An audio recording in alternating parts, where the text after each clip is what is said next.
Good morning everyone. Welcome to KD current affairs. I hope आप सब बिल्कुल अच्छे होंगे। आज है 24 मई 2024। सो 24 मई 2024 के जितने भी मोस्ट इम्पोर्टेंट प्रश्न बन सकते हैं आज हम उन्हें डिस्कस करेंगे। साथ ही साथ हर प्रश्न से संबंधित इम्पोर्टेंट फैक्ट्स भी डिस्कस करेंगे। सो स्टार्ट करते हैं आप अपना आज का सेशन। यदि आप हमारे इस चैनल पर पहली बार आ रहे हैं तो इस चैनल को लाइक एंड सब्सक्राइब जरूर करें। सो चलते हैं अपने प्रश्न पर।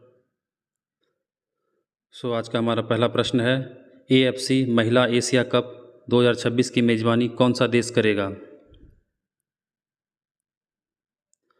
आपका आंसर हो जाएगा ऑस्ट्रेलिया। हाल ही में एशियाई फुटबॉल परिसंघ AFC ने हाल ही में महिला एशियाई कप के 2026 और 2029 के मेज़बानों की घोषणा कर दी है। साल 2026 में यह टूर्नामेंट ऑस्ट्रेलिया और साल 2029 में उज़्बेकिस्तान की मेज़बानी में आयोजित किया जाएगा। AFC कार्यकारी समिति ने बैंकॉक थाईलैंड में आयोजित बैठक में इसकी घोषणा की है। AFC के भी वर्तमान अध्यक्ष कौन है? शेख सलमान। AFC के वर्तमान विजेता कौन है? चैंपियन चीन है। जापान की बात करें तो जापान ने हाल ही में 30वें Sultan Azlan Shah hockey trophy जीती है। इसके अलावा इन्होंने जापान ने हाल ही में पुरुषों का AFC अंडर-23 एशियाई कप 2024 जीत लिया है, जो उज़्बेकिस्तान को हरा के जीता। ब्राज़ील की बात करें तो ब्राज़ील को हाल ही में फीफा महिला विश्व कप 2027 की मेज़बानी मिला है। भारत की बात करें तो भारत ने हाल ही में ICC महिला अंडर-19 T20 वर्ल्ड कप का खिताब जीत लिया है। T20 वर्ल्ड कप महिलाओं का अंडर-19 में, और इसके साथ ही भारत यह टूर्नामेंट जीतने वाला पहला देश भी बन गया है। मूव करते हैं अगले प्रश्न की ओर। हाल ही में माउंट एवरेस्ट को फतह करने वाली सबसे उम्रदराज भारतीय महिला कौन है? आपका आंसर हो जाएगा ज्योति रात्रे। हाल ही में पर्वतारोही ज्योति रात्रे माउंट एवरेस्ट को फतह करने वाली सबसे उम्रदराज भारतीय महिला बन गई है। इसकी उम्र कितनी है? 55 वर्ष। 55 वर्षीय रात्रे मध्य प्रदेश की रहने वाली है। इससे पहले 19 मई 2018 को माउंट एवरेस्ट पर चढ़ने वाली भारत की सबसे उम्रदराज महिला जो थी वो 53 वर्षीय थी, जिसका नाम था संगीता बहल। रात्रे का दुनिया की सबसे ऊंची चोटी पर चढ़ने का यह दूसरा प्रयास था। साल 2023 में खराब मौसम के कारण उन्हें 8,160 मीटर से वापस लौटना पड़ा था। काम्या कार्तिकेयन की बात करें तो इन्होंने भी हाल ही में 16 वर्ष की आयु में माउंट एवरेस्ट पर चढ़ने वाली सबसे कम आयु की भारतीय महिला बनी है।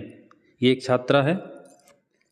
कामिता शेरप्पा की बात करें तो इन्होंने हाल ही में माउंट एवरेस्ट पर सबसे अधिक बार शिखर पर चढ़ाई पहुंचने वाले पहले व्यक्ति बने हैं। कितनी बार चढ़ चुके हैं अब तक? 30वीं बार। इससे पहले इन्होंने 29वीं बार चढ़े थे, जो 12 मई 2024 को चढ़े थे, और अभी जो हाल ही में चढ़ा है ये 22 मई 2024 को चढ़ा है। इसकी हाइट कितनी है माउंट एवरेस्ट की? 8,848 मीटर। मूव करते हैं अगले प्रश्न की ओर। हाल ही में किस भारतीय मूल के प्रोफेसर को खगोल विज्ञान में प्रतिष्ठित 100 पुरस्कार से सम्मानित किया गया? आपका आंसर हो जाएगा, तो किसे मिला है खगोल विज्ञान का 100 पुरस्कार? आपका आंसर हो जाएगा श्रीनिवास आर कुलकर्णी को। खगोल विज्ञान के क्षेत्र में उनके अभूतपूर्व योगदान के लिए भारतीय मूल के प्रोफेसर श्रीनिवास आर कुलकर्णी को 2024 के लिए खगोल विज्ञान में प्रतिष्ठित 100 पुरस्कार से सम्मानित किया गया है। वर्तमान में वह California institute of technology Caltech में प्रोफेसर पद पर कार्यरत है। 100 प्राइज खगोल क्षेत्र में दिया जाने वाला एक महत्वपूर्ण अवार्ड है। पावलुरु सुब्बाराव की बात करें तो इन्हें हाल ही में अंतरिक्ष विज्ञान में इनके योगदान के लिए इन्हें आर्यभट्ट पुरस्कार से सम्मानित किया गया था। अमिताभ घोष की बात करें तो अमिताभ घोष को हाल ही में इरास्मस अवार्ड से सम्मानित किया गया है। किन के लिए मिला है? जलवायु परिवर्तन को उजागर करने के लिए मिला है। ममता जी सागर की बात करें तो इन्हें हाल ही में विश्व लेखक संगठन द्वारा विश्व साहित्यिक पुरस्कार से सम्मानित किया गया है। ये किस भाषा के कवि हैं? कन्नड़ कवि हैं ये।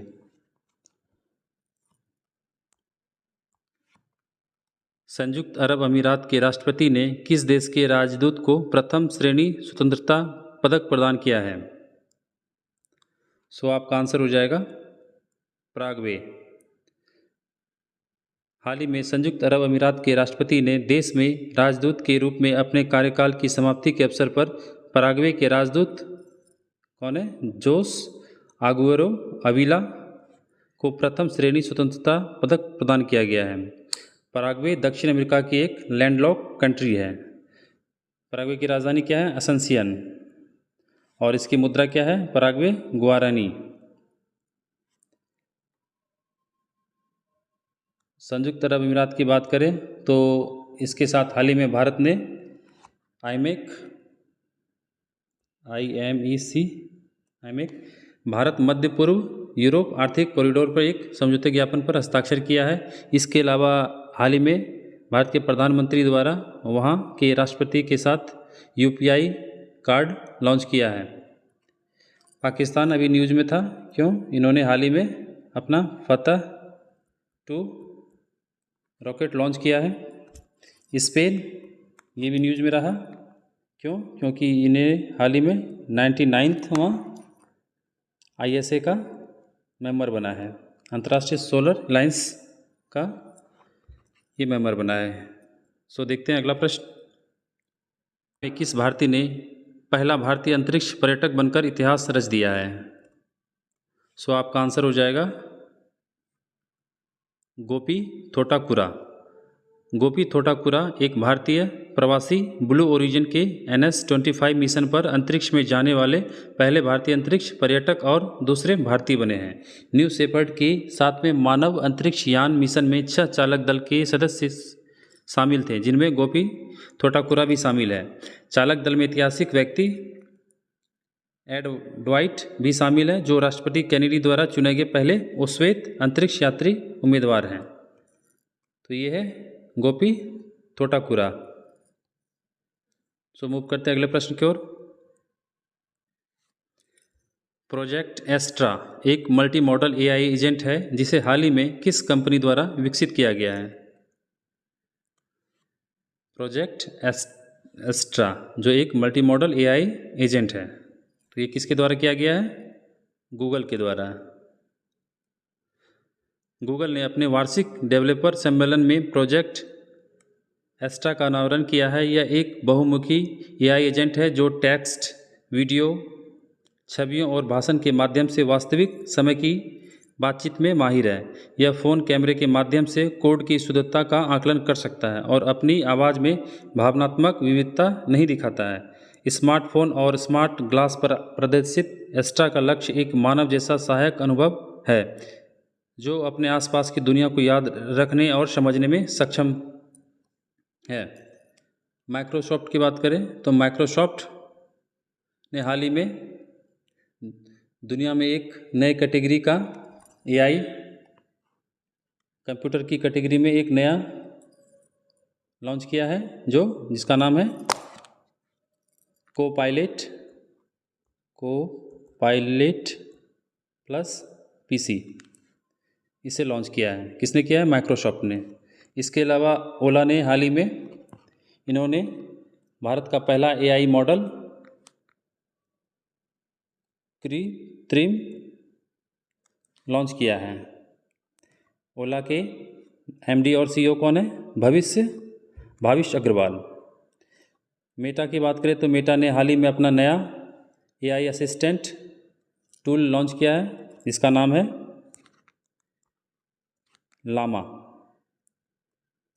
लामा 3, जो मेटा के द्वारा लॉन्च किया गया नया टूल असिस्टेंट है। चलिए देखते हैं अगला प्रश्न। हाल ही में किसने पृथ्वी के ध्रुवीय क्षेत्र का अध्ययन करने के लिए फ्री फायर मिशन लॉन्च किया है? तो ये फ्री फायर मिशन किसने लॉन्च किया है पृथ्वी के ध्रुवीय क्षेत्र का अध्ययन करने के लिए? सो आपका आंसर हो जाएगा नासा। नासा ने पृथ्वी के ध्रुवीय क्षेत्रों पोलर रीजन्स से गर्मी के नुकसान का अध्ययन करने और बदलती जलवायु पर जानकारी प्रदान करने के लिए एक नया मिशन पोलर, ये फ्री फायर क्या है? Polar radiant energy in the far infrared experiment, जिसे कहते हैं फ्री फायर, लॉन्च किया है। यह पृथ्वी पर दो सबसे दूरस्थ क्षेत्रों का आर्कटिक और अंटार्कटिक का अध्ययन करेगा। अभी हाल ही में नासा और इसरो के द्वारा एक मिशन लॉन्च किया गया है जिसका नाम है लुपेक्स। लुपेक्स किस लिए किया गया है? सॉरी, जाक्सा और इसरो के द्वारा किया गया है। क्या किया गया है? जाक्सा और इसरो के द्वारा लुपेक्स मिशन, जो चंद्रमा के दक्षिणी ध्रुव क्षेत्र का पता लगाने के लिए ये मिशन लॉन्च किया गया है, लुपेक्स। इसके अलावा नासा और जाक्सा के साथ इन्होंने मिलकर एक लकड़ी का उपग्रह को लॉन्च करने की योजना बनाया है। सो देखते हैं अगला प्रश्न। समाचारों में देखी गई इबेरियन लिंक्स की आयुसीएन स्थिति क्या है? सो आपका आंसर हो जाएगा लुप्तप्राय। इबेरियन लिंक्स की आयुसीएन स्थिति क्या है? लुप्तप्राय। स्पेन और पुर्तगाल में लुप्तप्राय इबेरियन लिंक्स की संख्या 2020 के बाद से लगभग दोगुनी हो गई है, इसलिए न्यूज़ में है। अपने नुकीले कान, लंबे पैर और चित्तीधारी फर के लिए जाने जाने वाला यह लिंक्स दुनिया की सबसे लुप्तप्राय बिल्ली है। सो देखते हैं अगला प्रश्न। हाल ही में खबरों में रहा कौंडिन्य वन्यजीव अभयारण्य किस राज्य में स्थित है? तो किस राज्य में स्थित है कौंडिन्य वन्यजीव अभयारण्य? सो आपका आंसर हो जाएगा आंध्र प्रदेश। भारतीय प्राणी सर्वेक्षण और आंध्र प्रदेश जैव विविधता बोर्ड के शोधकर्ताओं ने 2 शताब्दियों के बाद आंध्र प्रदेश के कौंडिन्य वन्यजीव अभयारण्य में श्रीलंकाई गोल्डन बैक्ड मेढक, जिसका साइंटिफिक नेम है हिलराना ग्रेसिलस, को फिर से खोज लिया है। प्रोजेक्ट एलिफेंट का यह हिस्सा, यह अभयारण्य एशियाई हाथियों का घर है और यह इसमें विविध वनस्पतियों और जीव जंतु रहते हैं। आंध्र प्रदेश में ये हाल ही में पापीकोंडा वन्यजीव अभयारण्य चर्चा में रहा।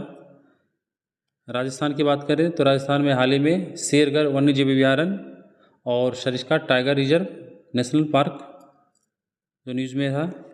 मिजोरम की बात करें तो मिजोरम कल ही हमने पढ़ा है फांगफुई राष्ट्रीय उद्यान। और हरियाणा की बात करें तो हरियाणा के कालेसर वन्यजीव अभयारण्य जो न्यूज़ में रहा। आइए देखते हैं अगला प्रश्न। कंपनी ने बिहार से जीआई टैग वाली शाही लीची के लिए भारत की पहली D2C डिलीवरी सेवा शुरू की है। तो किसने की है भारत की पहली D2C डिलीवरी सेवा? किसके लिए किया है? जीआई टैग शाही लीची के लिए। तो कौन सी कंपनी है? ये आपकी है Amrapali foods limited. Amrapali foods limited ने बिहार से जीआई टैग वाली शाही लीची के लिए पहली D2C डिलीवरी सेवा शुरू की है, जिसकी घोषणा 23 मई 2024 को की गई है। आम्रपाली फूड्स लिमिटेड ने 23 मई 2024 को शाही लीची के लिए भारत की पहली डायरेक्ट टू कंज्यूमर, D2C का मतलब डायरेक्ट टू कंज्यूमर डिलीवरी सेवा शुरू करने की घोषणा की है। बिहार के मुजफ्फरपुर की शाही लीची को जीआई टैग प्रदान किया गया है, जिससे उनकी प्रामाणिकता और गुणवत्ता में सुनिश्चित होती है। सो देखते हैं अगला प्रश्न।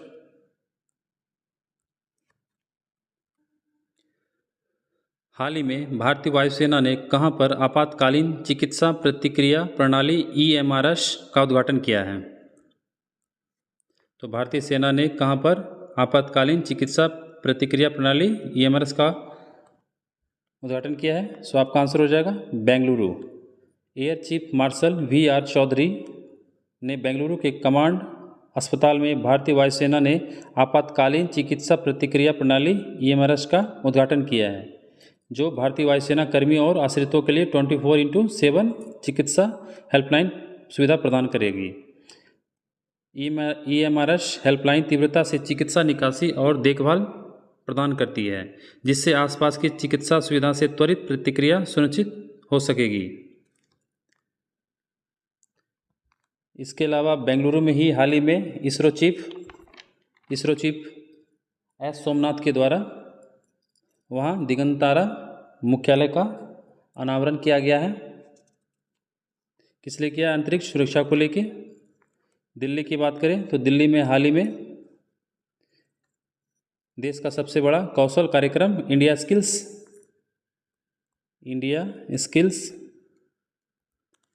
प्रतियोगिता का अनावरण किया गया है। इसके अलावा मेडिटेक एस्टेकेथॉन 2024 लॉन्च किया गया नई दिल्ली में। इसके अलावा हाल ही में नैनीताल में या उत्तराखंड में कहें, वहाँ के जंगलों में लगी आग को बुझाने के लिए भारतीय वायुसेना द्वारा एक मिशन लॉन्च किया गया, जिसका नाम था बॉम्बी बकेट ऑपरेशन लॉन्च किया गया। पोखरण में हाल ही में, आइए देखते हैं अगला प्रश्न। सो फ्रेंड्स, ये आज का होमवर्क सीरीज का पिछले होमवर्क सीरीज का प्रश्न है और आज का सेशन यहीं तक था। देख लेते हैं फटाफट पिछले होमवर्क सीरीज का प्रश्न। हाल ही में टो लैम को किस देश का नया राष्ट्रपति नियुक्त किया गया है? सो आपका आंसर हो जाएगा वियतनाम। किस महिला टेनिस खिलाड़ी ने इटालियन ओपन का खिताब अपने नाम किया? तो आंसर हो जाएगा इगा स्वीटेक। हाल ही में भारतीय उद्योग परिसंघ के अध्यक्ष के रूप में किसने कार्यभार संभाला? तो ये है संजीव पुरी द्वारा।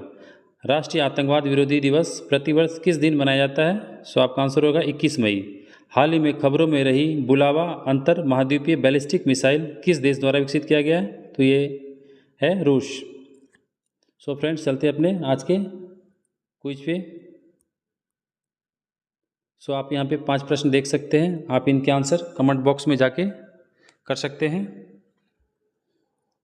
यदि आप हमारे इस चैनल पे पहली बार आए हैं तो इस चैनल को लाइक एंड सब्सक्राइब जरूर करें यदि आपको सेशन अच्छा लगा तो। सो मिलते हैं अपने नेक्स्ट वीडियो में। थैंक यू, धन्यवाद।